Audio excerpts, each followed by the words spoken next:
Chapter 9. The Non-Cooperation Phase. After the death of Lokmanya Tilak in 1920, the reins of the national movement passed on to Mahatma Gandhi. Under his influential leadership, the base of national movement widened further. A new phase began in the Indian freedom struggle.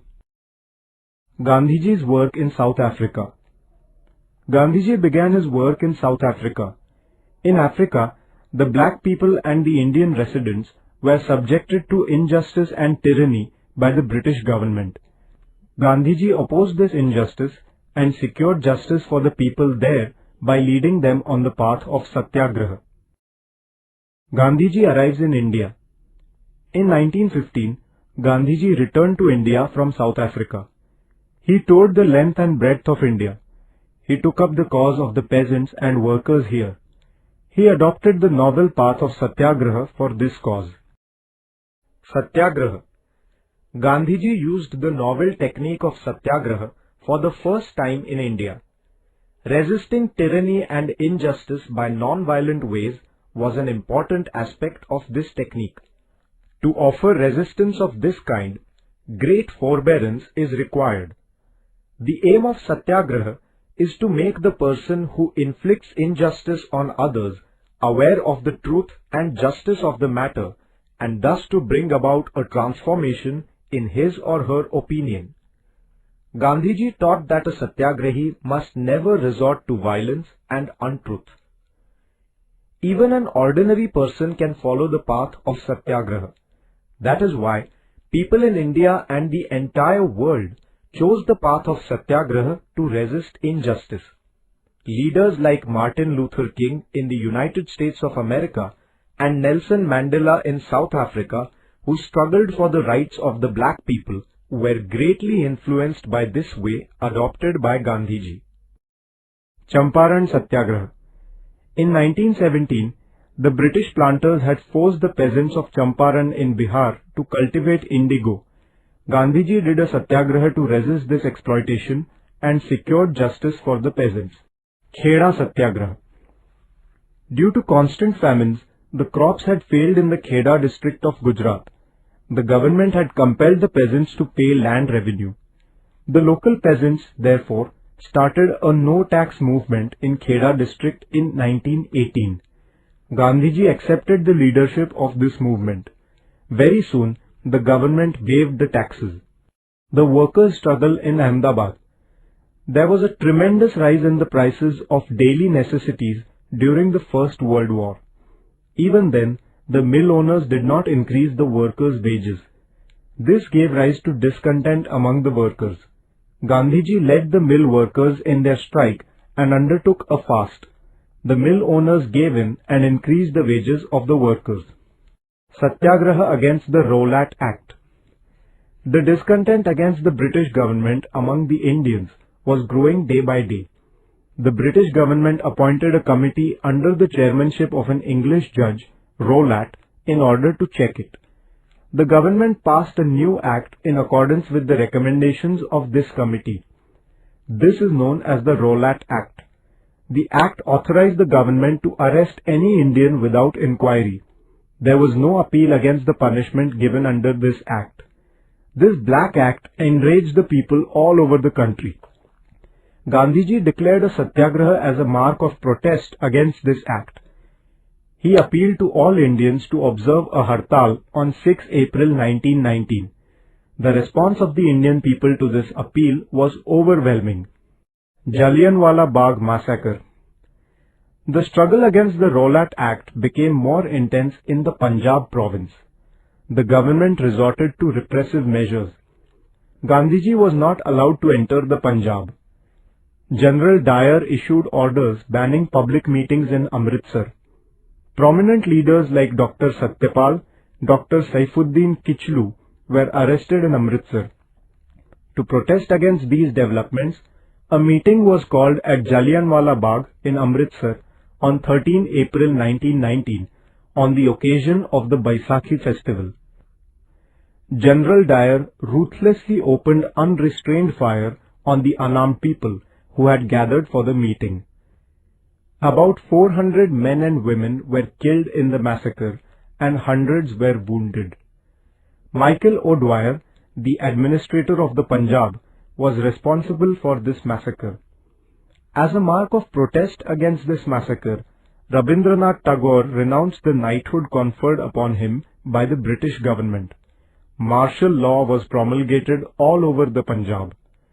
Later, the Indians demanded an inquiry into this massacre. The government therefore set up the Hunter Committee. This massacre gave rise to a country-wide non-cooperation movement, Khilafat movement. The Muslims all over the world looked upon Sultan of Turkey as their Khalif or the vice-regent of God on earth. After the First World War, an insulting treaty was imposed upon Turkey which belonged to the defeated power group. This resulted in the disintegration of the Turkish Empire. The Muslims were greatly enraged by this. The movement launched by the Indian Muslims in support of the Khalif is known as the Khilafat movement. Gandhiji felt that launching a national movement based on Hindu-Muslim unity on this issue would certainly bring the British government to book. Therefore, Gandhiji supported the Khilafat movement. The Khilafat Committee accepted Gandhiji's proposal for non-cooperation with the government. The non-cooperation movement began in the month of August 1920. Nationwide non-cooperation movement. At its Nagpur session in 1920, the Indian National Congress passed the resolution of the non-cooperation movement. Gandhiji was vested with full powers regarding the non-cooperation movement. By this resolution, a program regarding boycott of all government offices, foreign goods, government schools and colleges and law courts was finalized. Progress of the non-cooperation movement. The non-cooperation movement received a tremendous response all over the country. Pandit Motilal Nehru, Chittaranjan Das and other prominent lawyers boycotted the courts. Thousands of students joined this movement. Schools and colleges imparting national education were started in all parts of the country. The non-cooperation movement started assuming an all-pervasive character. The British government resorted to suppression on a very large scale. The police fired at the peaceful procession at Chauri Chaura in Gorakhpur district in Uttar Pradesh. Enraged by this, the mob set a police station on fire. 22 policemen, including one officer, perished in the flames. Gandhiji was grieved by this incident. He suspended this movement in the month of February 1922. Thereafter, the government put Gandhiji under arrest. Gandhiji was tried for sedition and was sentenced to 6 years imprisonment. Later, in February 1924, he was released from jail on account of his health. Along with the non-cooperation movement, Gandhiji also undertook a constructive program. It mainly included the propagation of Swadeshi, Hindu-Muslim unity, prohibition of alcohol, eradication of untouchability, popularizing the views of khadi or hand-spun cloth, and national education. Due to this constructive program, the national movement became stronger in the rural areas. Swaraj Party. Motilal Nehru and Chittaranjan Das thought of contesting elections to enter the Legislative Council with a view to obstructing the government. Therefore, in 1922, they formed the Swaraj Party within the Indian National Congress. Many candidates of the Swaraj Party got elected to the Central Legislative Assembly and to the Provincial Legislative Councils in the 1923 elections. In the legislature, they strongly opposed the unjust government policies. They got the following resolutions passed in the Central Legislative Assembly: the establishment of a full responsible government for India, convening of a round-table conference to resolve the problems of Indians, and releasing of certain political prisoners. The British government's response to the resolutions of the Swaraj Party was not very heartening. Simon Commission. The reforms introduced by the Montague-Chelmsford Act of 1919 were unsatisfactory. Therefore, there was discontent among the people. The government appointed the Simon Commission in 1927. There was not a single Indian member on the commission. Therefore, the political parties in India decided to boycott the commission. Wherever the commission went, protest rallies were organized. People strongly protested against the commission everywhere, giving shouts of "Simon, go back!" They were lathi charged. In one such lathi charge by the police at Lahore, Lala Lajpat Rai was wounded. Some days thereafter, he succumbed to the injuries. Nehru Report. The Secretary of State for India, Birkenhead, criticized the Indian leaders, alleging that they were incapable of producing an agreed constitution for India. Accepting this challenge, an all-party committee was formed. Pandit Motilal Nehru was its chairman. The report prepared by this committee is known as the Nehru Report. In the report, it was proposed that India should be given a dominion status. The Indian National Congress gave its approval to this report.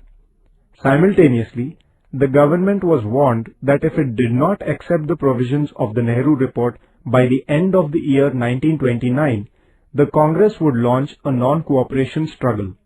The Lahore session of the Congress, presided over by Jawaharlal Nehru in 1929, proved to be historic against this background. The demand for Purna Swaraj. The Congress objective of dominion status was not acceptable to many young Congress workers.